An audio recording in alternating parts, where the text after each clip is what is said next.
तो हेलो दोस्तों, welcome to my YouTube channel. दोस्तों स्वागत है हमारे यूट्यूब चैनल में जिसका नाम है जीके न्यूज भोजपुरी। तो दोस्तों आप लोग के बीच में एक और वीडियो सॉन्ग लेकर आ चुका हूं, जो कि दोस्तों अरविंद अकेला कल्लू जी का है। जी हाँ दोस्तों, अरविंद अकेला कल्लू जी का न्यू सॉन्ग आ चुका है, जो कि दोस्तों हमारे स्क्रीन पर देख लीजिए। जो कि दोस्तों गाने का नाम है गौरा जी के लव मैरिज। दोस्तों गाने का ही नाम है गौरा जी के लव मैरिज, जो कि दोस्तों शिल्पी राज ड्यूड सॉन्ग है, जो कि दोस्तों बहुत ही अच्छा सॉन्ग है। तो दोस्तों इस वीडियो में सब कुछ जानकारी मिल जाएगा, तो दोस्तों वीडियो में बने रहें। और दोस्तों चैनल पर नए हैं तो प्लीज़ चैनल को कर दिए सब्सक्राइब। दोस्तों आप लोग के बीच में इसी तरह न्यू वीडियो को अपडेट सबसे पहले लाता रहूँगा, तो प्लीज़ चैनल को कर दिए सब्सक्राइब। और दोस्तों इसकी रिलीज डेट की बात कर लें तो दोस्तों वर्ल्ड वाइड रिकॉर्ड पर इस गाने को रिलीज़ किया जाएगा।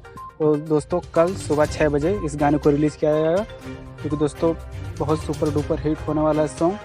तो प्लीज़ दोस्तों अगर चैनल पर नहीं तो सब्सक्राइब कर दो। और चलिए दोस्तों मिलते हैं नेक्स्ट वीडियो में।